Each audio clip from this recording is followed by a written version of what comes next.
ગુજરાતમાં ભારે વરસાદ બનાસકાંઠા જિલ્લાના છાપી ગામ અને હાઈવે પર પાણી ભરાઈ ગયું। ઓવરબ્રિજની કામગીરીના લીધે પાણીનો યોગ્ય નિકાલ ન હોવાના લીધે હાઈવે પર ઠેર ઠેર જગ્યાએ પાણી ભરાઈ ગયું છે। ત્યાંના સ્થાનિક લોકો દ્વારા લોકોની મદદ કરવામાં આવી।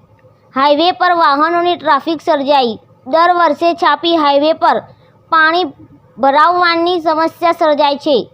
તંત્ર દ્વારા કાયમી માટે તેનું કોઈ યોગ્ય નિકાલ કરવામાં આવતું નથી।